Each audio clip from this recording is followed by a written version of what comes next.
sama aja. Oke, kita masuk pada KD terakhir pada semester 1 di kelas 11 mengenai ketahanan pangan nasional, penyediaan bahan industri, serta potensi energi baru dan terbarukan di Indonesia. Sebenarnya masih berkaitan dengan KD kita sebelumnya tentang sumber daya alam. Cuma di sini lebih fokus pada sumber daya alam di bidang ketahanan pangan, bahan industri, dan energi. Ya, di mana nanti kita bakal belajar potensi dan persebaran dari masing-masing bidang tadi ya, baik dari ketahanan pangan, industri maupun dari energi barunya. Nah, ketahanan pangan sendiri itu mulai muncul istilahnya ya tercantum dalam pasal 25 Deklarasi Universal Hak Asasi Manusia pada tanggal 10 Desember 1948 ya, hampir bersamaan dengan munculnya istilah pembangunan berkelanjutan pada KD sebelumnya. Kemudian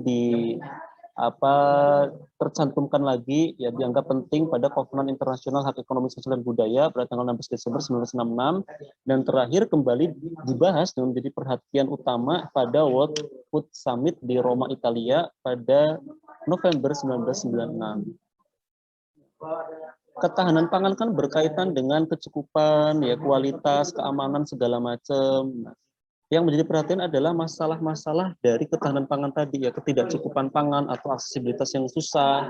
Lalu apa sih langkah strategis untuk mengatasi masalah ketahanan pangan tersebut?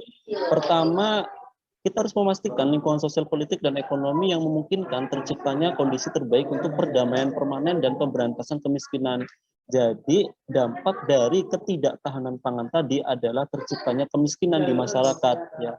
Hal ini akan tercipta atau semakin buruk jikalau kondisi lingkungan ya baik sosial, ekonomi dan politik tidak mendukung. Misal terjadi perang, terjadi bencana alam, terjadi konflik. Nah, itu kan menciptakan masalah pada ketahanan pangan. Maka perlu dibuat stabilisasi gitu ya. Kemudian menerapkan kebijakan memberantas kemiskinan dan ketidaksetaraan. Ya, masalah dari ketahanan pangan adalah adanya penduduk miskin dan adanya ketidaksetaraan dalam pemenuhan hak pangan dari masyarakatnya masing-masing. Karena kan ketahanan pangan itu bahan pangan setiap penduduk itu beda-beda ya. Nggak bisa kita menyamaratakan dunia itu makanya nasi enggak. Karena ada bahan pangan yang berupa jagung misalkan atau singkong atau misalnya gandum atau sagu gitu ya. Kan beda-beda. Lalu mengikuti kebijakan dan praktik pangan, pertanian, perikanan, kehutanan, dan pembangunan perdesaan berkelanjutan, ya karena bahan pangan untuk mendukung terjadinya ketahanan pangan itu kan berasal dari desa, di mana memang sebagian besar wilayahnya berupa kawasan agraris atau kawasan pertanian. Lalu berusaha memastikan bahwa pangan, perdagangan hasil pertanian, dan kebijakan perdagangan secara keseluruhan itu kondusif, ya artinya misal ada tengkulak-tengkulak, nah itu kan memperburuk atau istilahnya itu memperpanjang alur distribusi ya, yang menyebabkan banyak sekali tuh yang ya. Ini yang ikut Zoom itu yang belajar daring dari rumah ya, artinya absen atas sebenarnya, absen bawah kalau mau ikut boleh, tapi di kelas nanti Bapak jelaskan ulang sih, udah nggak apa-apa terserah ya. Kalau PS3 tadi emang banyak yang nggak berangkat ya, karena hujan. Kemudian selanjutnya berusaha mencegah dan bersiap menghadapi bencana alam dan keadaan darurat ya karena bencana alam akan menimbulkan ketidakstabilan pangan tadi. Lalu mendorong pengalokasian dan penggunaan investasi untuk menumbuhkan sumber daya manusia, sistem pangan berkelanjutan, pertanian, perikanan, dan kehutanan, dan menerapkan, memantau, dan menyempurnakan rencana aksi di semua tingkat tadi ya dari masyarakat sampai ke pemerintah pusat. Lanjut. Nah, ketahanan pangan sendiri, ya menurut Food and Agriculture Organization, ya organisasi pangan dan pertanian dunia, menyatakan bahwasanya dimaksud dengan ketahanan pangan adalah situasi ketika semua rumah tangga mempunyai akses, ya semua rumah tangga punya akses, bisa menjangkau, ya baik secara fisik maupun ekonomi, untuk memperoleh pangan bagi seluruh anggota keluarganya dan rumah tangga tidak beresiko untuk mengalami kehilangan kedua akses tersebut. Jadi bisa aja orang itu tidak punya harta, tidak punya duit, tapi terpenuhi pangannya. Ya misal penduduk desa itu kan di kebunnya misal mau makan sayur tinggal petik, ya mau makan daging tinggal potong hewan peliharaannya, hewan ternaknya. Dia tidak perlu beli kemana-mana. Itu bisa jadi malah tercipta ketahanan pangan. Dan ada pula misalnya di perkotaan rumahnya mewah ternyata rawan pangan, ya misal karena mungkin ketersediaan pangan dari stok dari desanya nggak ada, bisa aja. Lalu menurut Undang-Undang Republik Indonesia nomor 18 tahun 2012, ya, ketahanan pangan itu kondisi terpenuhnya pangan bagi negara ya, sampai dengan perseorangan. Berarti anggota dari keluarga. Ya, kalau FAO tadi kan parameternya keluarga. Nah, kalau menurut undang-undang ini parameternya adalah individu, anggota dari keluarga tadi yang tercermin dari tersedianya pangan yang cukup, baik jumlah maupun mutunya berkualitas, ya aman, beragam, bergizi, merata, dan terjangkau, serta tidak bertentangan dengan agama. Ini penting. Ya karena nilai-nilai keagamaan di Indonesia kan menjadi tiangnya lah istilahnya ya. Jadi misal Muslim, pangannya selain bergizi, mutunya bagus, aman, beragam, tentu harus halal. Nah itu dimaksudkan ketahanan pangan. Begitupun misalnya orang-orang Hindu, gitu ya. Mereka dilarang makan daging sapi, misalkan. Itu juga harus terpenuhi makanan-makanan lain yang menjadi pengganti dari daging sapi tadi, misalkan. Atau orang-orang Yahudi, nggak ada di Indonesia ya, nggak diakui maksudnya. Itu agama dan keyakinan dan budaya masyarakat itu dapat hidup sehat, aktif, dan produktif secara berkelanjutan. Komponen dari ketahanan pangan yang pertama adalah pangannya itu cukup dulu. Kecukupan ketersediaan pangan cukup dulu untuk setidaknya individu, buat kita dulu, baru nanti buat keluarga sampai ke tingkat negara. Dan yang kedua adalah stabil, ya cukup untuk hari ini, belum tentu kedepannya ada lagi. Nah itu maka perlu adanya stabilitas. Artinya cukup dan berkepanjangan dan stabil. Lalu aksesibilitas bisa dijangkau, gitu ya. Makanan tadi bahan pokoknya bisa dijangkau. Kalau banyak tapi nggak terjangkau, misal ditimbun di gudang nggak ada yang tahu, nah itu kan tidak terjangkau, tidak terakses oleh masyarakat. Terus keempat adalah kualitas atau keamanan pangannya, bagaimana mutunya, bagaimana ketika dikonsumsi apakah menimbulkan dampak yang buruk. Gitu. Nah itu tadi tentang ketahanan pangan. Ada yang ditanyakan tentang ketahanan pangan? Jelas, Pak. Oh ya, lanjut. Kalau jelas lanjut. Kalau enggak nanya nanti ya. Bahan industri. Nah, industri itu kan berasal dari bahasa Yunani ya, industria yang artinya tenaga kerja. Intinya kegiatan industri itu seluruh bentuk kegiatan ekonomi yang mengolah bahan baku dan memanfaatkan sumber daya industri sehingga menghasilkan barang yang mempunyai nilai tambah atau manfaat lebih tinggi termasuk jasa industri. Itu ya. Nah, nanti industri itu juga akan mengenal beberapa istilah ya. Ada istilah bahan baku. Kalau bahan baku berarti kan bahan mentah, ya, bahan setengah jadi atau barang jadi yang dapat diolah menjadi barang setengah jadi atau barang jadi yang mempunyai nilai ekonomi lebih tinggi, misal beras. Itu bisa jadi bahan baku. Dibuat apa misalnya? Dibuat tepung. Nanti tepungnya untuk membuat kue segala macam, nah, itu kan bahan baku. Kalau bahan mentah berarti semua bahan yang didapat dari sumber daya alam dan yang diperoleh dari usaha manusia untuk dimanfaatkan lebih lanjut. Misal tadi beras dapatnya dari mana? Dari tanaman padi. Ya padi kan dipanen nggak jadi beras langsung tuh, jadi gabah, digiling jadi padi. Nah itu bahan mentah. Kalau barang setengah jadi berarti bahan mentah atau bahan baku yang mengalami satu atau beberapa proses industri menjadi barang jadi. Ya misal si apa tadi beras giling jadi tepung, nah itu bisa jadi barang setengah jadi. Ya. Kalau barang jadi berarti hasil industri siap pakai, misal tepung tadi diolah jadi kue-kue kering, nah itu kan barang jadi. Lalu ada juga berupa bahan penolong ketika bahan itu membantu proses dari produksi, misal membuat tempe. Ya. Tempe itu kan bahan bakunya apa? Apa bahan baku tempe? Kedelai. Kedelai. Nah kira-kira selain kedelai ada bahan penolong apa sehingga dia menjadi tempe? Ragi. Ya pakai ragi ya. Kalau tempe doang kita bungkus kita diemin ya busuk ya. Maka kita perlu menambahkan ragi untuk menjadi tempe. Itulah bahan penolongnya. Itu kemudian industri itu jenisnya banyak sekali ya, bergantung dengan apa pembagiannya, pengklasifikasinya ya.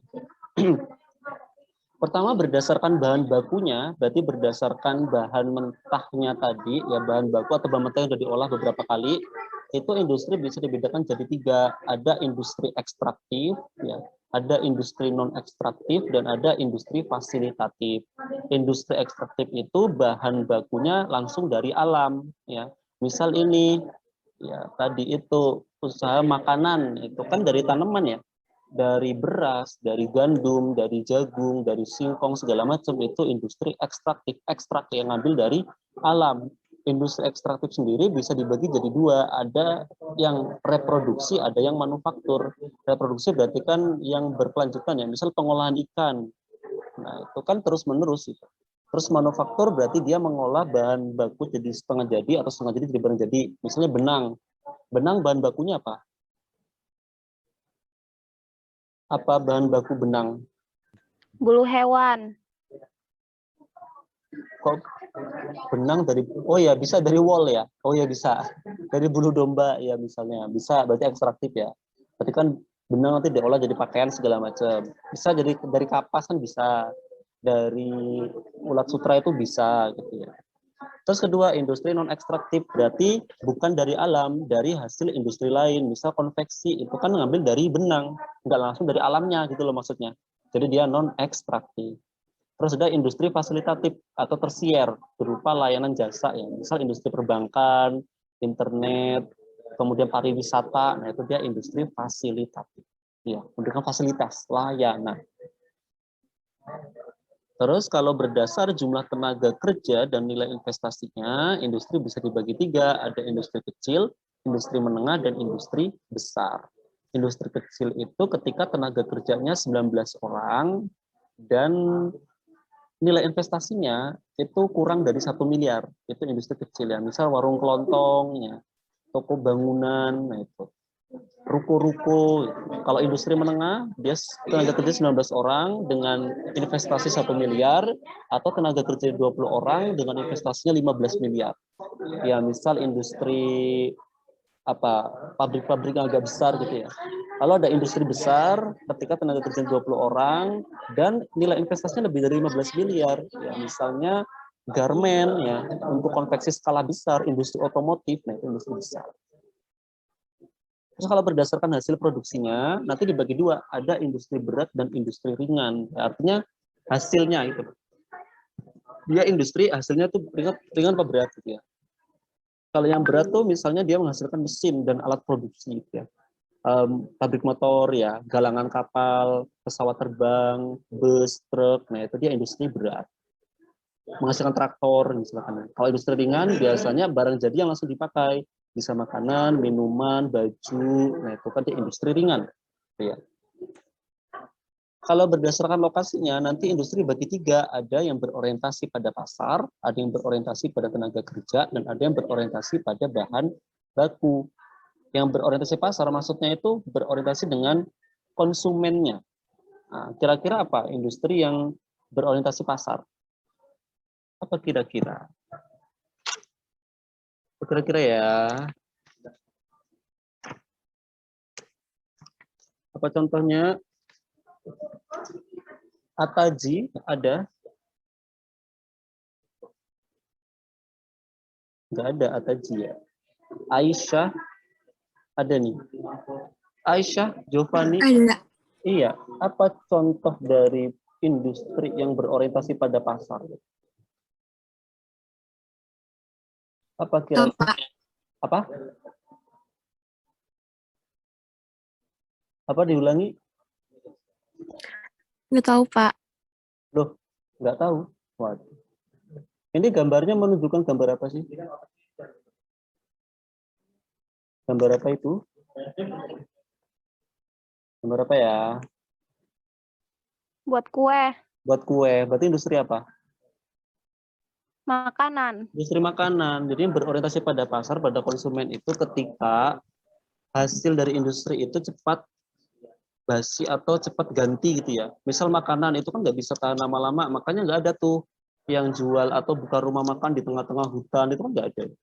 Ya, maka dia berorientasi pada pasar, kepada konsumen maksudnya. Kalau yang berorientasi pada tenaga kerja itu yang membutuhkan tenaga kerja yang sangat banyak gitu ya, karena pekerjaannya mungkin membutuhkan detail-detail yang perlu banyak orang gitu ya. Kira-kira contohnya apa ya? Kalau yang berorientasi pada tenaga kerja, apa kira-kira? Konveksi. Iya, konveksi ya kan penjahitnya banyak tuh. Nah, jadi dia berorientasi pada tenaga kerja. Terus ada yang berorientasi pada bahan baku ya, ketika bahan bakunya itu ongkos angkutnya itu lebih besar daripada ongkos produksi, lebih berat gitu ya. Misal industri semen yang ada di gambar nih, bahan baku semen apa sih kira-kira? Apa bahan bakunya? Batu kapur. Iya, batu kapur. Batu kapur itu kan berat. Nah, ketika harus mengangkut batu kapur sedemikian rupa, kan butuh ongkos yang besar. Maka didirikanlah pabrik di langsung bahan bakunya itu ada di mana, gitu, ya, untuk mengurangi ongkos angkutnya, gitu, tidak mengurangi ongkos produksi. Seperti itu. Terus kalau berdasarkan produktivitas perseorangannya, maka nanti industri dibedakan jadi industri primer, sekunder, dan industri tersier. Yang primer dia tidak memerlukan pengolahan. Ya misal seperti gambar nih, petani panen wortel dijual, udah nggak perlu diolah, gitu ya. Paling dibersihin dikit. Nah itu industri primer. Misalnya siapa? Ripki, ya Ripki punya peternakan ayam, ayamnya udah banyak, dibawa ke pasar dijual. Itu industri primer, tidak memerlukan pengolahan. Terus kalau industri sekunder, berarti bahan mentah diolah dahulu. Misal ini, ya bahan mentahnya apa tadi? Kapas misalkan. Diolah jadi benang. Benang nanti dijahit jadi pakaian segala macam. Itu berarti udah industri sekunder. Terus kalau industri tersier, ya berarti lebih ini lagi. Misalnya layanan jasa ya, pariwisata, internet segala macam itu tersier. Kalau berdasarkan asal modal, nanti ada industri PMDN, PMA, dan patungan. Ya, PMDN berarti dia dari dalam negeri ya modalnya, semua modal dari dalam negeri. Misalnya BUMN ya, Pertamina, PLN, PGN, segala macam dia PMDN. Terus industri PMA ya modal dari pengusaha asing, ya. Misalnya apa, Chevron ya, Total, apalagi masih banyak. Terus ada industri patungan yang campuran dari dua tadi. Terus berdasarkan perbandingan besar modal dan tenaga kerja, industri itu bisa dibedakan jadi yang padat modal dan padat karya. Padat modal ketika modalnya besar, tenaga kerjanya nggak seberapa, gitu ya. Misal apa nih, penjual all shop gitu ya. Itu kan nggak perlu tuh banyak tenaga kerja ya. Kita dengan satu HP bisa jual banyak barang, nah itu modalnya besar kita, padat modal. Kalau yang padat karya berarti butuh banyak tenaga kerja ya, misal konveksi tadi atau misalnya pembuatan jaringan jalan itu kan butuh tenaga kerja sangat banyak, itu padat karya. Terus kalau berdasarkan tahapan produksi itu jadi industri hulu dan hilir. Ya, kayak bahasa di sungai lah ya. Kalau sungai bagian hulu itu apa mau gambar? Misal ini sungai ya. Ini lautnya. Kira-kira bagian hulunya yang apa? B ya? Yang apa yang B yang hulu? Ada Adi nggak? Adi Aslam. Ada nih. Mana manusianya? Ya, Pak. Iya, kira-kira yang hulu yang apa yang B Adi? Yang A. Yang A ya, pintar. Ini bagian hulu, ini bagian hilir. Maka seperti industri ini ya, industri hulu itu dia mengolah bahan mentah ya. Bahan mentah jadi setengah jadi itu hulu. Jadi belum siap dipakai. Dia harus diolah dengan industri hilir. Ya, industri hilir tadi mengolah yang dari hulu jadi barang jadi. Nah, ini ya bedanya industri hulu sama industri hilir. Makanya kan di Indonesia tuh ada perusahaan hulu migas ya kalau nggak salah. Apa itu kepanjangannya? Hulu migas berarti dia itu cuma ngambil migasnya doang gitu. Nggak diolah di setengah jadi doang, nggak jadi langsung kayak bahan bakar kita gunakan, nggak. Nah itu perlu hilirisasi dulu. Kemudian kalau berdasarkan klasifikasi Kementerian Perindustrian ya di Indonesia itu dibedakan jadi 4. Ada industri kimia dasar, industri mesin dan logam dasar, kemudian ada aneka industri dan industri kecil. Industri kimia dasar itu seperti ini ya, pupuk, ya, pusri. Nah itu industri kimia dasar, pupuk Sriwijaya. Terus industri mesin dan logam dasar, ya seperti pengolahan tembaga segala macam, misal kayak Krakatau Steel, itu industri mesin dan logam dasar. Aneka industri itu makanan dan minuman, ya tapi yang lebih modern, misal kayak aqua, grid, grain, le mineral, terus teh gelas, teh botol, ya itu dia aneka industri. Industri kecil ya biasanya dalam skala rumah tangga, misal tahu, tempe, Ya, itu dia industri kecil. Kemudian di Indonesia sendiri setidaknya ada berapa belas ini ya kelompok industri. Pertama ada industri pengolahan pangan ya kayak tadi ya, buat minuman makanan, tempe tahu segala macam atau kue-kue. Nah itu industri pengolahan pangan. Industri tekstil ya, ada industri barang kulit ya, biasanya jadi sepatu, jadi dompet, jadi gesper ya, cat pinggang bisa. Terus pengolahan kayu ya banyak di Indonesia, jadi kayu lapis, kayu gergajian segala macam ya, seperti pada KD3 kemarin. Pengolahan kertas ya berarti dari kayu atau daur ulang, kimia farmasi ya buat vaksin segala macam. Pengolahan karet ya, jadi tadinya cuma latex sama lam, nanti jadi ban, jadi karet segala macam. Terus barang galian bukan logam seperti pasir, batu, gitu ya. Pengolahan logam, ya buat perhiasan, peralatan, pertambangan ya banyak, dan pariwisata. Kemudian tadi industri udah. Ini ke sumber daya energi. Sumber energi nanti bedakan jadi yang ada yang terbarukan, ada yang tak terbarukan, ada energi baru. Ya. Sumber energi tak terbarukan itu ada minyak bumi, ya jelas, gas bumi, batu bara, gambut. Artinya sumber energi tak terbarukan itu bisa habis, ya bisa habis. Dan untuk produksinya sangat lama sekali. Terus kalau yang terbarukan ya dia tidak bisa habis dan produksinya juga relatif lebih cepat. Misal sinar matahari nanti kan jadi PLTS, tenaga apa PLTS? Surya. Surya. Terus angin jadi pembangkit listrik tenaga apa?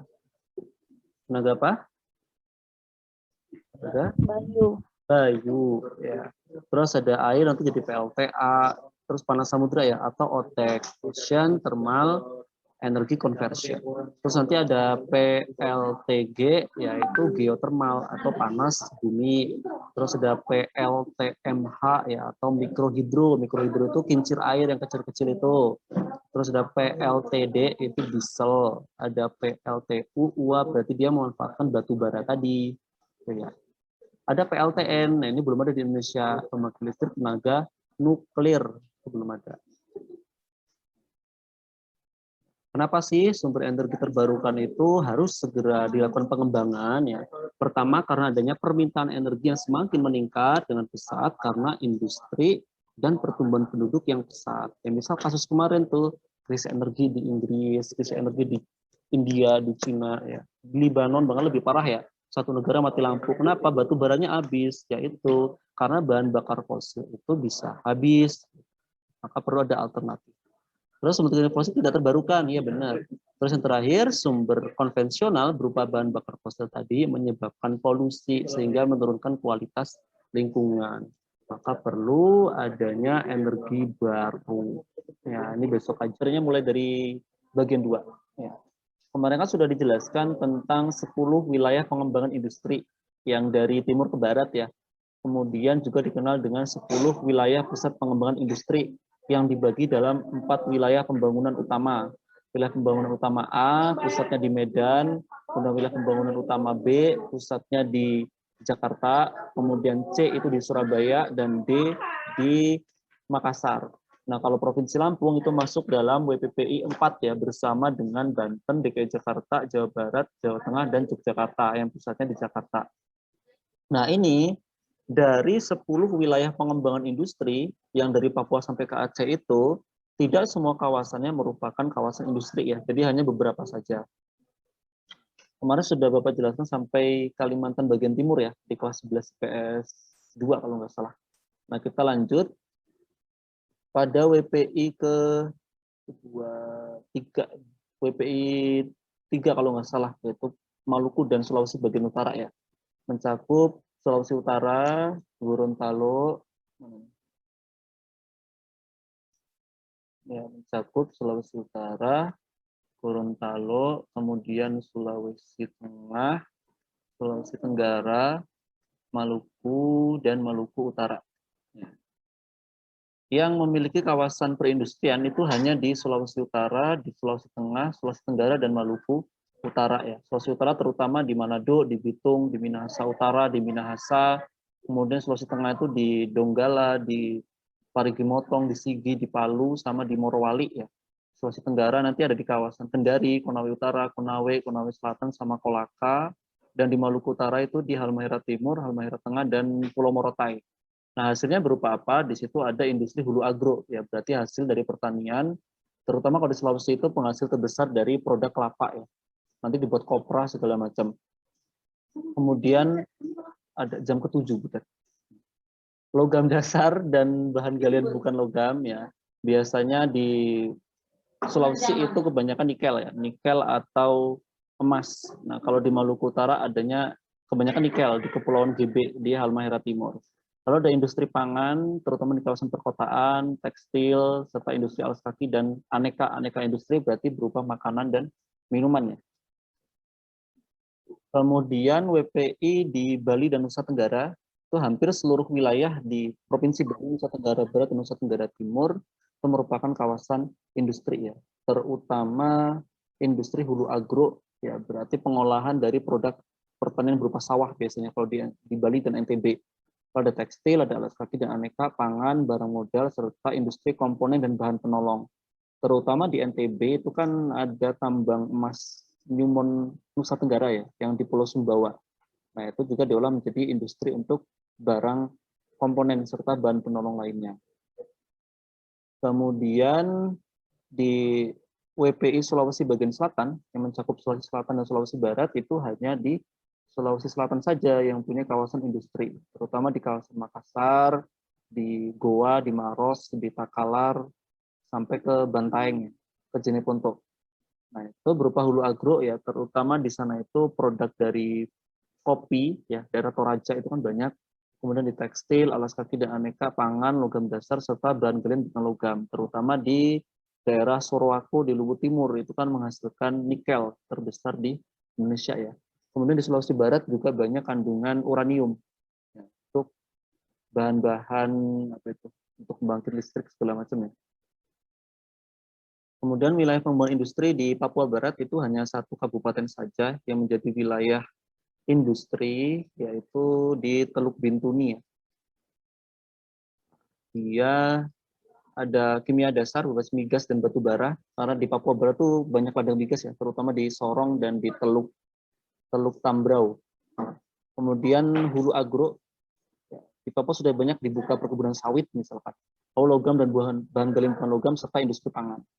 Nah, terakhir untuk wilayah pengembangan industri Papua itu hanya di satu kabupaten saja yang merupakan kawasan industri, yaitu di Kabupaten Mimika ya, daerah Freeport. Itu ada industri hulu agro, terutama kawasan perkebunan, terus logam dan bahan logam, terutama ya dari Freeport tadi ya, emas, tembaga, perak dan yang lainnya. Lalu industri pangan. Oke, nanti kalau ada yang kurang jelas silakan ditanyakan ya, memotong penjelasan dari Bapak. Ini karena nanti Zoom-nya yang biasa ya, jadi nanti harapannya kalau waktunya habis bisa bergabung, kalaupun materinya belum selesai. Kita lanjut ke potensi dan persebaran sumber daya untuk penyediaan energi baru dan terbarukan. Pertama ada energi panas bumi ya, atau nanti di pembangkit listriknya itu pembangkit listrik tenaga panas bumi atau PLTP. Ya, energi panas bumi ini berasal dari magma, ya artinya masih di permukaan bumi. Kalau dia keluar kan namanya lava ya. Dan umumnya berasosiasi dengan keberadaan gunung berapi. Jadi adanya deretan pegunungan yang sifatnya vulkanis biasanya terdapat sumber energi panas bumi. Kemudian 40% potensi panas bumi dunia itu ternyata ada di Indonesia ya, karena Indonesia itu mencakup 20% dari daerah cincin api dunia ya, yang ring of fire itu, yang sirkum Pasifik dari pegunungan Andes sampai ke Selandia Baru itu, terutama di barat Sumatera, di Jawa, Bali, Nusa Tenggara, Maluku, Sulawesi bagian utara, ya, sama Maluku bagian utara. Dan Indonesia juga cukup diuntungkan karena memang energi panas bumi ini bertemperatur yang lumayan tinggi ya, lebih dari 225 derajat Celcius. Nah, eksplorasi atau kegiatan pencarian pada energi panas bumi pertama di Indonesia itu dilakukan di Kawah Kamojang di Jawa Barat ya, pada tahun 1918. Nah, ini data menurut Association of International itulah pokoknya ya, tentang panas bumi, yang memberi daftar 10 pembangkit listrik tenaga panas bumi terbesar di dunia ya, pada tahun 2021 bulan Januari. Ada 2 PLTP di Indonesia yang masuk datanya ya, yaitu PLTP Darajat, dan Wayang Windu. Ini sama-sama di Jawa Barat. Yang paling besar dunia itu ada di Amerika Serikat ya, di Geister, terus di Clarderello di Italia, Cerro Prieto di Meksiko, Macban di Filipina, terus Heliseo di Islandia ya, Malitbog di Filipina juga, Salton Sea di Amerika Serikat, dan ada PLTP Tiwi di Filipina. Sebenarnya potensi kita besar, cuma memang untuk eksploitasinya belum terlalu maksimal. Maka kita belum bisa membuat PLTP yang lebih besar dari negara lainnya. Kemudian untuk sebarannya sendiri, hampir di seluruh pulau-pulau utama di Indonesia itu punya potensi untuk energi panas bumi ya. Ya, baik di Sumatera, di Jawa, Kalimantan, Sulawesi, Papua, bahkan pulau-pulau kecil seperti di Bangka, di Bali, di Lombok, di Flores, Pantar, Alor, Seram, Halmahera, Pulau Obi, Pulau Bacan, sampai ke Pulau Biak, nanti ada potensi untuk panas bumi. Tapi memang pemanfaatannya belum saja. Nah, di Indonesia sendiri ya, untuk pembangkit listrik tenaga panas bumi itu sudah berada di beberapa wilayah. Di Sumatera Utara itu ada dua, ada PLTP Sibayak dan Sarula. Terus di Lampung itu ada ya, ada PLTP Ulu Belu. Nah, PLTP-nya ada di Tanggamus, ada di Kecamatan Ulu Belu. Kemudian di Jawa Barat tuh paling banyak ada PLTP Salak, PLTP Kamojang, ini yang pertama kali tahun 1918 tadi, ada PLTP Wayang Windu, PLTP Darajat, kemudian PLTP Patuha, dan PLTP Karaha. Di Jawa Tengah ada satu, PLTP Dieng, di NTT ada dua ya, ada PLTP Ulumbu dan PLTP Matalako, dan di Sulawesi Utara ada PLTP Lahindong di sekitar Gunung Kelabat. Tadi, terus untuk energi air ya, atau PLTA, pembangkit listrik tenaga air, biasanya berasosiasi dengan air terjun serta bendungan baik alami atau buatan ya. Karena kan memang luncuran dari air itu yang akan menggerakkan turbin sehingga menghasilkan energi listrik. Untuk energi listrik dari tenaga air yang tenaga dihasilkan kurang dari 200 kW itu disebut dengan PLTMH. Seperti yang di slide ini ya. Ini PLTMH atau pembangkit listrik tenaga mikrohidro yang menggunakan kincir air yang lebih kecil daripada di sistem bendungan tadi. Di Indonesia sendiri, karena memang banyak sekali sungai-sungai yang cukup besar dan layak dibendung ataupun arusnya lumayan deras, ya, hampir semua provinsi punya PLTA sebagai pendukung tingkat kelistrikan di setiap provinsi. Di Aceh itu ada PLTA Pesangan, di Sumatera Utara banyak ada PLTA Masang, Batang Toru, Simonggo, dan lainnya. Di Sumatera Barat ada PLTA Batang Agam, Maninjau, dan Singkarak. Jadi PLTA ini bisa di sungai, bisa di danau ya. Kalau di Indonesia kalau nggak di sungai di danau biasanya, atau di waduk, danau buatan. Terus di Bengkulu ada PLTA Ketahun, Simpang Aur, Tes, dan Musi. Di Riau ada PLTA Kota Panjang, di Jambi ada PLTA Merangin. Di Lampung punya 3. Ada PLTA Semangka atau Semaka sebenarnya di Tanggamus yang membendung Wai Semaka, yang muaranya di Teluk Semaka itu, hulunya sampai ke daerah ini ya, Suwoh. Terus PLTA Besai, itu anak sungai dari Wai Tulang Bawang di Lampung Barat. Lalu ada PLTA Batu Tegi. PLTA Batu Tegi itu sebenarnya salah satu dari 3 bendungan yang membendung Wai Sekampung ya. Lalu PLTA Batu Tegi itu kan di hulunya Wai Sekampung, di tengahnya itu ada PLTA Wai Sekampung yang baru diresmikan di Pringsewu itu. Kemudian yang di hilir itu nanti masih dalam proses konstruksi ya. Ada PLTA Marga 3 di Lampung Timur. Kemudian di Jawa Barat lumayan banyak ya, karena memang di sana kan penduduknya lebih padat, lebih banyak, jadi kebutuhan akan energi juga lumayan besar. Ya. Ada PLTA Ubruk, Bengkok, Cibadak, dan segala macam. Yang terbesar tuh PLTA Jatiluhur ya, di daerah Purwakarta, di Waduk Jatiluhur. Terus di Jawa Tengah ada PLTA Jelok, Timo, dan Ketenger, dan lainnya. Di Jawa Timur ada PLTA Mendalan, Siman, Giringan, dan lainnya. Di Kalimantan Selatan ada PLTA Kusan dan Riam Kanan. Di Sulawesi Utara ada PLTA Sawangan, Guminanga, Tonselama, dan lainnya. Terus di Sulawesi Tengah ada PLTA Sulewana Poso, berarti di sekitar Danau Poso ya. Kemudian di Sulawesi Tenggara ada PLTA Konawe dan Watunohu. Di Sulawesi Selatan ada PLTA Malea, Buntu Batu, dan lainnya. Terus di Sulawesi Barat ada PLTA Karama. Di NTB ada PLTA Brangbeh ya. Brang itu artinya sungai. Kan setiap daerah tuh punya sebutan khusus ya, bentuk sendiri untuk nama sungai. Kalau di Jawa kan sebutnya kali. Kalau sungai kan secara umum ya. Kalau di Lampung kan nyebutnya Wai. Nah kalau di NTB nyebutnya Brang. Ya, Brang Beh berarti dia membendung sungai Beh di Pulau Sumbawa. Terus di NTT ada PLTA Mau Besi dan Kudungawa. Di Maluku ada PLTA Isa, Nua, dan lainnya, banyak ya. Di Papua Barat ada PLTA War Samson, di Papua ada PLTA Orya, Kalibumi, Marirotu, dan beberapa yang lain. Kemudian untuk bioenergi, jadi bioenergi itu energi yang berasal dari makhluk hidup ya. Nanti produknya berupa biomasa. Nah, biomasa itu ya produknya nanti bisa berupa biodiesel, bioetanol atau biogas ya. Kalau biodiesel itu setara dengan solar ya untuk menghidupkan diesel tadi, tapi berasal dari lemak nabati atau hewani. Contohnya dari limbah kelapa sawit, jarak, kelapa, sirsak, serikaya, kapuk, dan alga itu bisa. Lalu kalau bioetanol itu dari ini ya, jagung, tebu, umbi, dan sagu segala macam yang dia punya kayak minyak atsiri gitu ya. Terus kalau biogas, ya nanti setara dengan gas, dia dari sampah organik, bisa juga dari limbah. Salah satu pemanfaatannya dari bioenergi itu di TPS ya, bukan tempat pemungutan suara, bukan ini, tempat TPA, tempat pembuangan akhir sampah ya, kayak di Bantar Gebang segala macam, itu sebenarnya dimanfaatkan untuk pembangkit listrik, ya, terutama PLTSA ya, pembangkit listrik tenaga sampah. Ada juga pembangkit listrik tenaga biomasa atau PLTBM. Untuk sebarannya sendiri di Indonesia, untuk PLTSA tenaga sampah itu baru terdapat di 12 kota, ya, di 4 pulau, di Sumatera, Jawa, Bali, dan Sulawesi ya. Ada di Palembang, kemudian di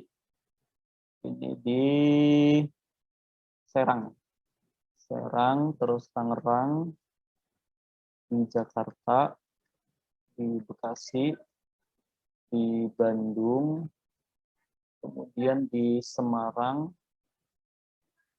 di Surakarta, di Surabaya, di Denpasar, dan di Makassar, serta di Manado. Nah, ini sebaran PLTSA di Indonesia. Nah, untuk listrik tenaga biomasa PLTBM tadi, itu juga tersebar di beberapa wilayah ya, di Sumatera Utara, di Riau, di Belitung ya, Kepulauan Bangka Belitung, terus di Kalimantan Barat, di Kalimantan Tengah, dan Kalimantan Selatan. Kenapa banyak PLTBM di kawasan-kawasan Sumatera dan Kalimantan? Karena kan di sana itu memang kawasan perkebunan ya, terutama perkebunan kelapa sawit. Jadi limbah-limbah kelapa sawit itulah dimanfaatkan jadi produk biomasa. Oh. Kemudian energi matahari ya, atau energi surya di Indonesia tuh potensinya cukup lumayan ya. Peratannya itu 4,8 kW per jam. Nanti dibagi dua untuk sistem PLTS ini. Ada kawasan barat Indonesia atau KBI dan KTI ya, kawasan timur Indonesia. Sebenarnya paling besar potensinya itu di kawasan timur.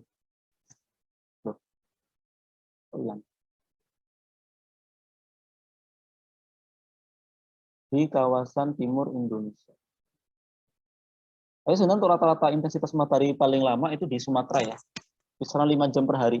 Baru di Indonesia Timur itu sekitar 4,8 jam, lalu di Jawa sekitar 3-4 jam saja. Nah, untuk manfaatannya nanti kita kenal ada PLTS yang termal, ada yang fotovoltaik ya. Kalau yang termal itu sebenarnya yang sering kita gunakan, yang itu pembangkit apa sih, listrik penerangan jalan atau lampu merah termal. Kalau fotovoltaik itu lebih gede lagi kapasitasnya. Nah, untuk PLTS pertama di Indonesia itu dibangun di Bali. Pertama di Bali.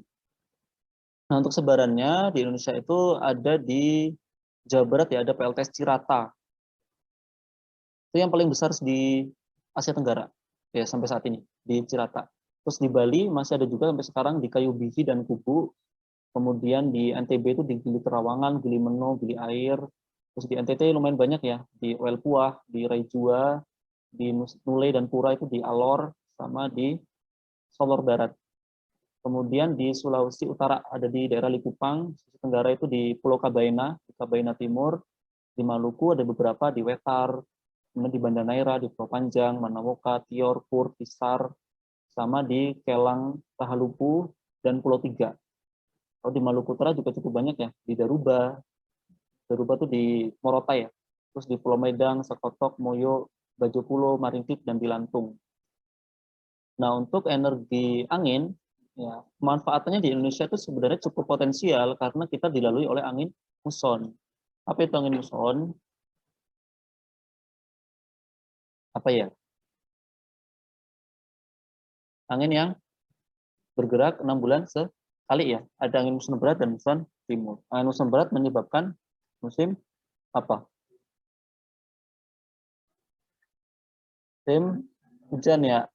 Nah, karena dia berasal dari daratan Asia. Nah, untuk apa namanya pembangkit listrik tenaga angin disebutnya PLTB ya, atau tenaga bayu. Ini juga disebut sebagai teknologi hibrid ya, berupa PLTB dan PLTS dan tenaga surya tadi. Nah, kemudian kenapa sih di Indonesia itu pembangkit listrik tenaga bayu atau tenaga angin tadi mengalami kesulitan dibangun ya? Karena sebenarnya ada hambatan-hambatan alami. Misalnya berkaitan dengan distribusi kecepatan angin. Karena memang kalau di daerah Katulistiwa itu kecepatan anginnya tidak terlalu besar ya, karena ada efek dari gaya Coriolis. Ya. Ketika dia dari bulan bumi utara, ketika mau sampai Katulistiwa itu kan dibelokkan ke kanan, sedangkan yang dari selatan dibelokkan ke kiri. Maka itu juga alasan kenapa sih negara kita tuh nggak pernah terjadi namanya badai tropis misalkan. Mentok-mentok kalau terjadi badai itu nggak sampai daratan, mungkin sampai laut saja. Maka untuk pengembangan si PLTB ini kurang relevan juga di Indonesia sebenarnya. Lalu fluktuasi kecepatan anginnya juga lumayan tidak bersahabat itu untuk dibangun si PLTS. Di Indonesia sendiri PLTS itu baru di Bali ya, di Nusa Penida, kemudian di Sulawesi Selatan, di daerah Tolo dan di Sidrap. Ya, cuma di 3 tempat itu. Lalu energi laut nanti ada beberapa macam. Ya, energi laut ini pembangkitnya disebut PLTAL ya, pembangkit listrik tenaga arus laut. Nah, keunggulannya dia terbarukan, kemudian tidak memerlukan bahan bakar. Jadi cuma kita taruh alat di tengah laut, nanti udah dia menghasilkan energi sendiri. Nah, untuk energi kelautan seperti di bab 1 itu kan ada 3 ya.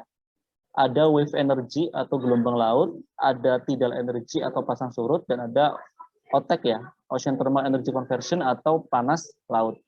Nah, yang paling besar potensinya secara teoretis ya, secara praktis lah sudah terbukti ya, itu adalah si panas laut ya, mencapai 41 gigawatt ya, sangat besar sekali. Terutama di daerah lintang 6 sampai 9 derajat lintang selatan. Berarti di sekitar Laut Jawa ya. Nah, itu lumayan. Atau 104 sampai 109. 104 itu kita awalnya kan 95. Di daerah Laut Jawa itu berarti Laut Jawa, Laut Flores, Laut Bali, nah itu cukup potensial. Kemudian untuk wilayah-wilayah yang potensial untuk dikembangkan si energi kelautan, itu ada di Selat Riau, itu memisahkan Pulau Bintan dan Pulau Batam. Terus Selat Sunda di antara Sumatera dan Jawa, Selat Koyapakeh di antara Nusa Lembongan dan Nusa Ceningan di Bali ya. Terus Selat Lombok di antara Lombok dan Sumbawa. Kebalik, Selat Lombok itu antara Bali dan Lombok. Kalau Selat Alas antara Lombok dan Sumbawa. Terus Selat Molo antara Pulau Komodo dengan Pulau Flores. Selat Larantuka di antara Flores dan Adonara dan Pantar ya. Adonara sama Solor. Terus Selat Pantar di antara Pantar sama si Adonara. Ya, ada Selat Boleng itu di antara Pantar sama Alor. Terus Selat Mansuar antara Raja Ampat dengan si Pulau Papua. Lalu energi baru selanjutnya ada produk pengolahan dari batu bara. Ya, batu bara kan tidak terbarukan, tapi dia menghasilkan energi baru ya. Pertama ada batu bara tercairkan. Ya, karena kenapa batu bara dicairkan? Pertama karena 80% batu bara Indonesia itu berumur muda, sehingga kurang cocok kalau dijadikan bahan bakar untuk PLTU. Maka dicairkan biar dia itu setara dengan minyak atau gas bumi.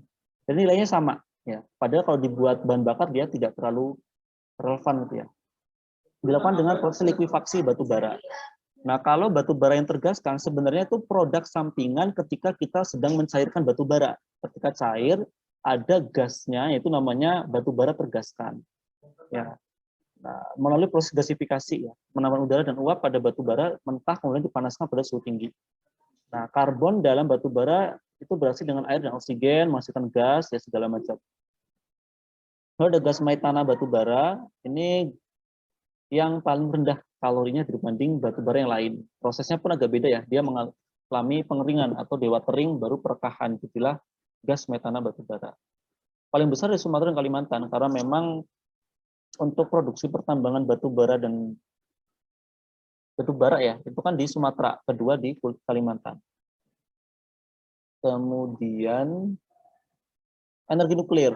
Nah ini keunggulannya apa sih energi nuklir? Dia itu tidak menghasilkan emisi gas rumah kaca, tidak mencemari udara, kemudian biaya bahan bakar rendah dan sedikit menghasilkan limbah. Dia dihasilkan dari reaksi fisi inti atom yang membelah ya, akibat pembukaan inti atom. Jadi kalau salah sedikit itu bisa meledak reaktornya ya. Unsur dipakai itu plutonium sama uranium. Nah ini banyak di Indonesia ya, terutama di Sulawesi Barat sama di Kalimantan Barat. Di Indonesia sendiri sebenarnya sudah dikembangkan sejak tahun 1954 ya, ketika dibentuknya Dewan Tenaga Atom serta Lembaga Tenaga Atom yang pada tahun 64 dirubah jadi BATAN ya, Badan Tenaga Atom Nasional. Nah, BATAN itu sudah membuat beberapa reaktor nuklir yang tujuannya untuk penelitian sebenarnya, belum digunakan untuk pembangkit ya. Yang pertama itu ada reaktor Triga Mark II ya di Bandung. Kemudian ada reaktor penelitian nuklir Kartini di Jogja. Kemudian dibangun juga reaktor penelitian di Serpong, namanya G.A. Siwabesi. Ini tokoh menteri apa gitu, dia mengembangkan nuklir di Indonesia. Rencananya PLTN itu akan dibangun di 2 tempat, baru rencana. Pertama itu di Demak ya, di Jawa Tengah, terus di Bangka.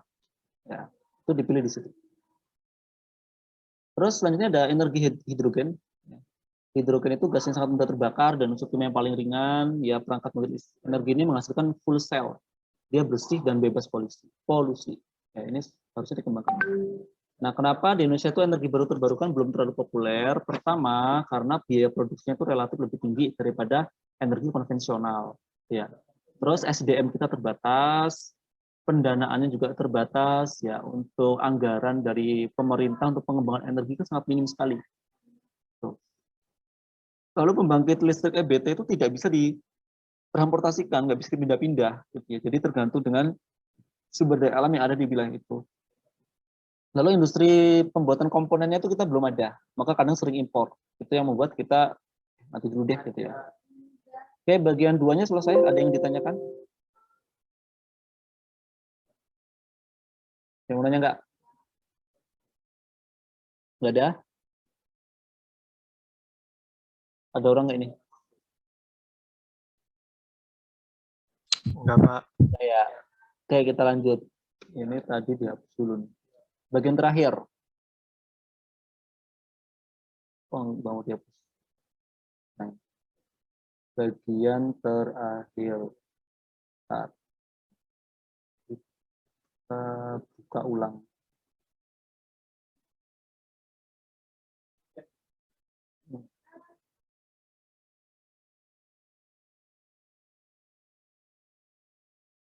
Oke, kita lanjutin. Ya, kalau tadi belajar tentang sumber dayanya, nah kita belajar tentang pengelolaannya. Ya. Pengelolaan baik sumber daya dalam penyediaan bahan pangan, industri maupun energi baru dan terbarukan. Pertama, ya terutama pada ketahanan pangan kan bergantung pada keberadaan lahan pertanian. Nah, lahan pertanian itu sifatnya harus berkelanjutan, karena kalau nanti lahan pertanian banyak dikonversi atau dia semakin sempit, tentu hasil untuk makanan pokok kita juga berkurang.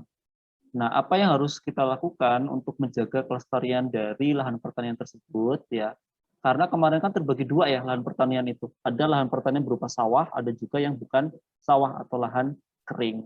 Nah, tindakan pelestarian pertama kita bisa lakukan dengan pencegahan erosi permukaan tanah. Nanti kalau waktunya habis, join lagi ya, link yang sama. Nah, untuk pencegahan erosi permukaan tanah ya, terutama pada lahan miring, itu dibuat seperti yang ada di slide ini ya. Ini gambar apa namanya? Ini teknik pertanian yang apa namanya? Kalau di lahan miring, terus ada sawah yang berundak-undak, namanya apa, Sandy?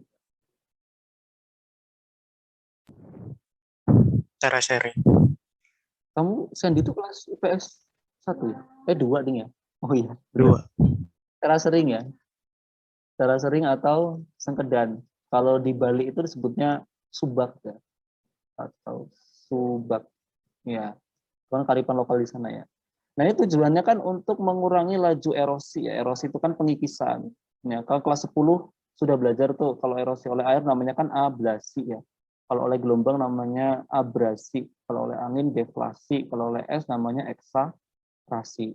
Nah, untuk mengurangi laju pengikisan ablasi yang kita maksud sebenarnya ya, itu bisa menggunakan terasering atau sengkedan. Jadi air dari atas itu nggak langsung meluncur ke bawah, gitu ya. Tadi dia bertahap-bertahap ya, turun, turun, turun gitu. Nah, itu untuk mencegah erosi permukaan tanah. Nah, untuk mekanisasi pertanian ya, untuk pelestarian itu kan sebenarnya ada yang secara mekanis, ada yang secara vegetatif ya. Yang terasering ini mekanis, artinya dia menggunakan alat-alat pertanian. Kalau vegetatif dia berarti mengandalkan vegetasi aja, tumbuhan aja gitu. Terus yang kedua adalah pencegahan teknik budidaya tanaman yang bersifat penambangan hara. Nah, ini nggak boleh ya. Misalnya penanaman kelapa sawit pada lahan rawa atau lahan gambut itu kan nggak boleh karena kelapa sawit itu kan menyerap banyak air. Jadi lama-kelamaan nanti airnya bisa hilang itu nggak bisa. Terus selanjutnya pengayaan kandungan bahan organik atau organik tanah dan pengambilan limbah panen sebagai kompos. Tahu kompos ya? Apa kompos? Apa? Yang buat tanah itu. Iya, pupuk ya, pupuk alami. Jadi maksudnya gimana? Jadi bagusnya setiap pemanenan hasil pertanian jangan sampai meninggalkan limbah-limbah atau produk-produk yang tidak terpakai ya. Misalnya ketika kalian panen padi di sawah gitu, kalian diambil cuma bulir padinya aja. Kadang batang padinya dibiarkan begitu saja atau bahkan dibuang, dibuat pakan ternak segala macam.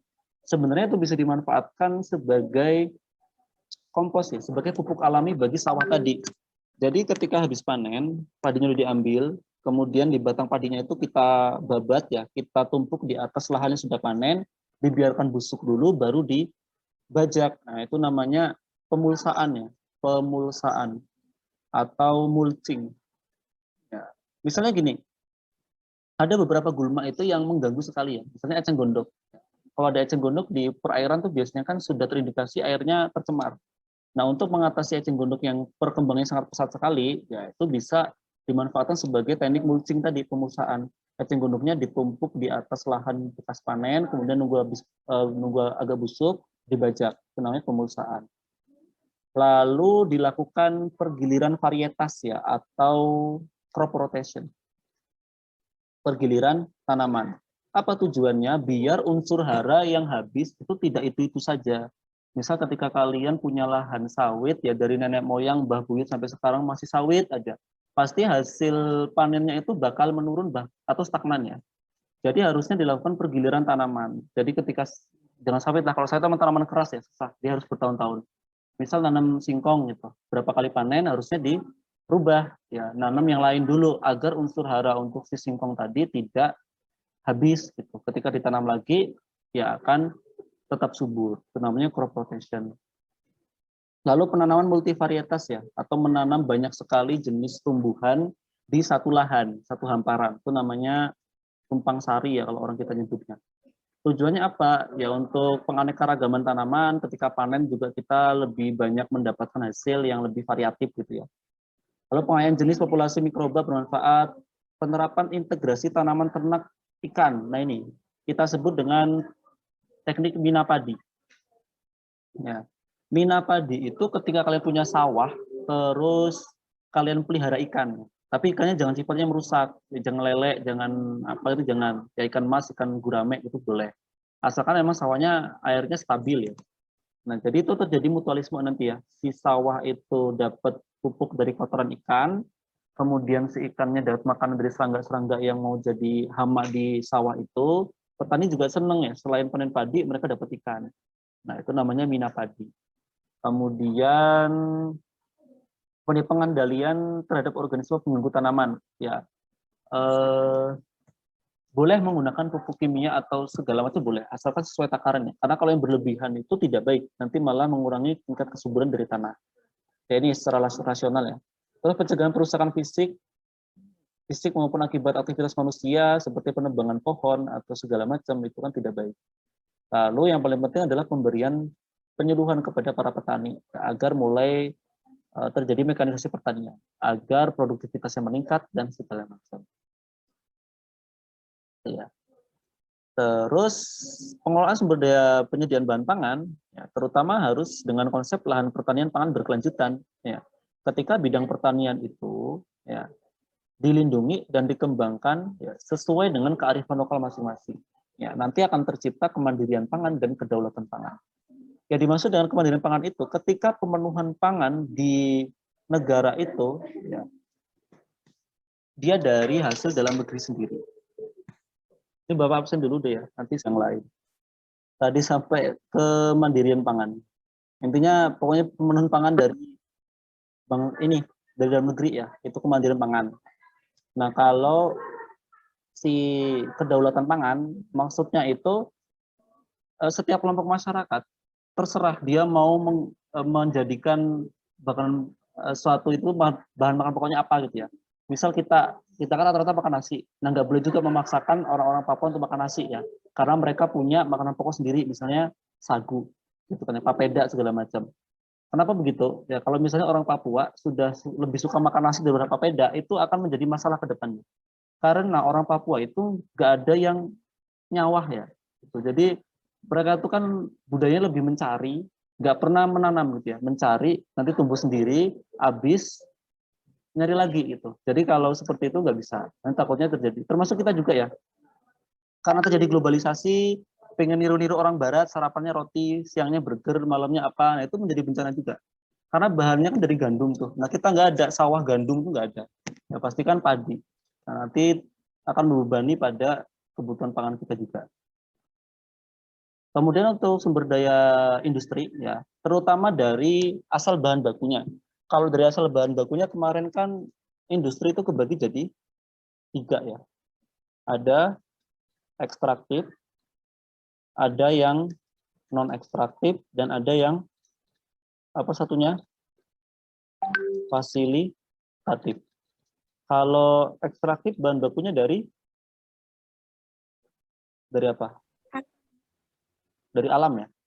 Kalau non ekstraktif dari bahan olahan, kalau fasilitatif nanti berupa jasa.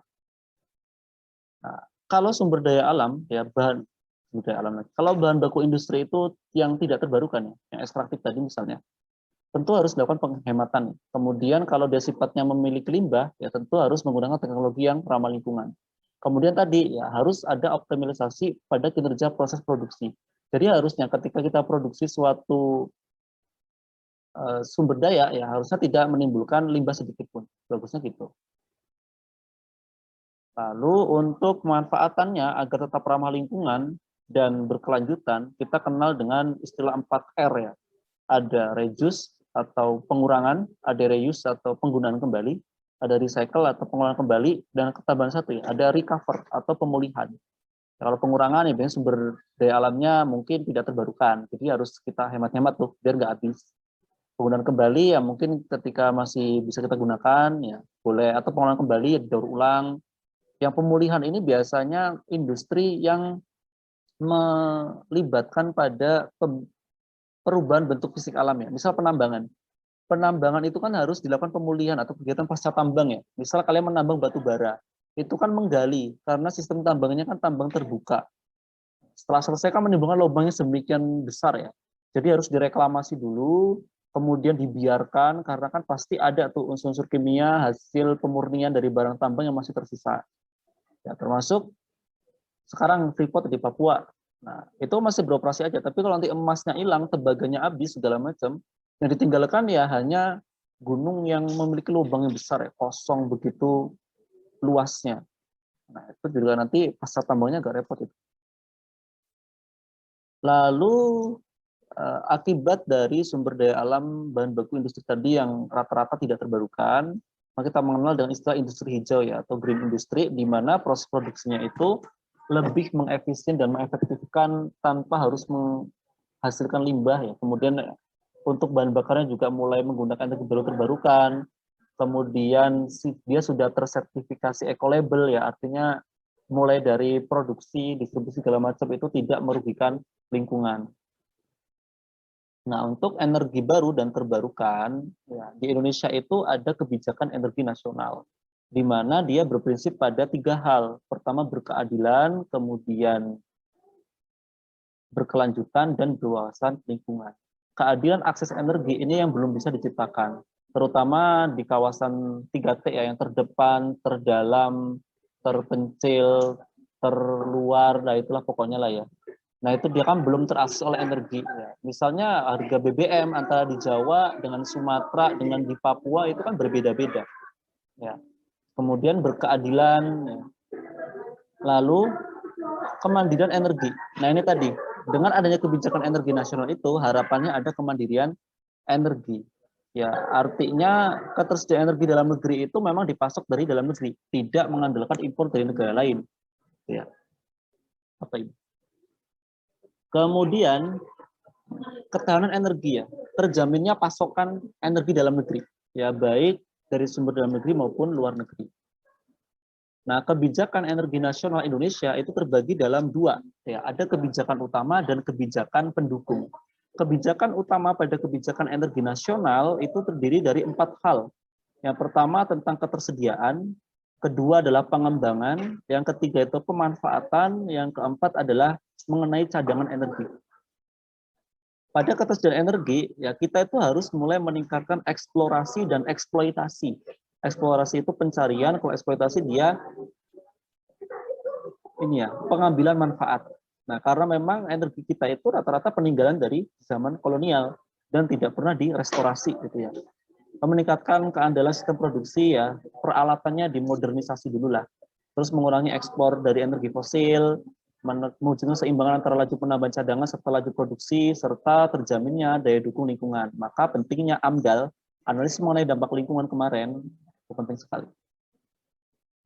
Terutama kemarin itu ya, Presiden kita kan hadir di itu, konferensi perubahan iklim Perserikatan Bangsa-Bangsa yang dilaksanakan di Glasgow ya, di Inggris, awal bulan ini, yang menyatakan bahwasanya kita sudah berkomitmen untuk penurunan karbon, deforestasi dan segala macam. Nyatanya memang belum semanis apa yang dilaporkan di panggung dunia gitu ya. Perlu banyak yang harus kita benahi. Gitu. Nah itu yang COP26 ya. Di situ tajuknya COP26, Conference of Parties ya, atau pertemuan para pihak ke-26 di Glasgow, Inggris. Yang merupakan kelanjutan dari KTT Rio Plus 20 di Rio de Janeiro, Brazil tahun 2012 ya. Kemudian dia memprioritaskan ya, ini prioritas pengembangan energi. Ya, pertama harus memprioritaskan juga keuntungan secara ekonomi selain dia memenuhi target pada energi terbarukan. Kemudian terutama untuk masyarakat yang belum memiliki akses, mengutamakan energi setempat ya, kebutuhan energi dalam negeri serta daerah kaya sumber daya energi. Kalau daerah itu potensial di tenaga air ya bangun PLTA, jangan bangun PLTU ya, karena nanti bahannya tentu akan mengambil dari luar. Kebijakan utama yang ketiga, belum ya. Pada kebijakan tentang ekonomi tadi, kita harus memaksimalkan pada penggunaan energi yang terbarukan. Terus meminimalkan penggunaan minyak bumi karena tidak terbarukan. Kemudian mengoptimalkan pemanfaatan gas bumi dan energi baru, serta mengandalkan batu bara. Nah ini, sekarang kita tuh masih mengandalkan batu bara. Padahal pada konferensi yang kemarin dilaksanakan di Inggris itu, kita sudah berkomitmen untuk zero waste, artinya zero karbon. Kita mengurangi benar-benar emisi dari batu bara. Tapi memang belum ada energi alternatif yang bisa menggantikannya. Lalu pada pemanfaatan sumber daya energi terbarukan, ya, terutama untuk bidang ketenaga listrikan, transportasi, bidang rumah tangga, dan bidang industri, harus mulai kita kembangkan dengan sumber energi baru dan terbarukan yang sesuai dengan karakteristik kegiatannya masing-masing. Misal tenaga listrik ya bisa pakai PLTA atau PLTP atau panas bumi atau PLTAL ya, atau PLTB bisa. Kegiatan rumah tangga misalnya gasnya ditopang oleh bioenergi, listriknya ditopang PLTS yang punya panel surya sendiri misalkan. Transportasi dia sudah tidak menggunakan BBM, digunakanlah biogas atau menggunakan energi listrik. Nah itu kan lebih ramah lingkungan. Ya. Kebijakan utama terakhir yaitu mengenai cadangan energi nasional, dibedakan jadi 3. Ada cadangan strategis itu untuk masa depan. Jadi 100, 200, 300 tahun ke depan harus mulai berpikir kira-kira potensi energi di Indonesia yang bisa diandalkan itu berupa apa. Ya. Kemudian kalau cadangan penyangga energi itu untuk kurun waktu tertentu ya, misalnya per periode ya, per 5 tahun atau per 10 tahun kita kayaknya pakai batu bara dulu deh sampai 2025. Nanti sampai 2035 misalnya kita mulai beralih sedikit demi sedikit ke energi baru. Nanti pas 2040 karena target kita 2040 itu sudah tidak ada lagi energi fosil. Ya masih lama lah ya. Terus kalau cadangan operasional itu untuk sehari-hari, ya, untuk pembangkit listrik hitungan bulan atau minggu. Nah, ada kebijakan utama dari 4 poin tadi, ada juga kebijakan pendukung. Ada 6 poin ya. Pertama tentang pelestarian atau konservasi energi, terus lingkungan hidup, harga, ya harus ada kebijakan yang tepat, kebijakan yang tegas mengenai energi satu harga. Jangan sampai per pulau itu beda harga, karena akan mengurangi kegiatan ekonominya juga. Lalu subsidi infrastruktur paling utama ya, aksesnya, penelitian, serta kelembagaan untuk mendukung dari kebijakan utama energi tadi. Nah, di Indonesia sendiri harusnya untuk pengelolaan energi baru terbarukan, bagusnya itu dikelola oleh badan khusus, cuma kita belum ada. Terus menerapkan pembangkit EBT ya, harganya itu harus di bawah energi yang konvensional. Harapannya masyarakat tertarik gitu ya. Kemudian penyusunan pedoman subsidi dengan APBD, karena kebanyakan sekarang itu menggunakan APBN. Jadi anggaran pendapatan belanja negara itu habis untuk subsidi aja. Untuk pengembangan di bidang keilmuan, bidang pendidikan, segala macam itu masih minim, terutama untuk pengembangan energi baru dan terbarukan. Itu saja materinya.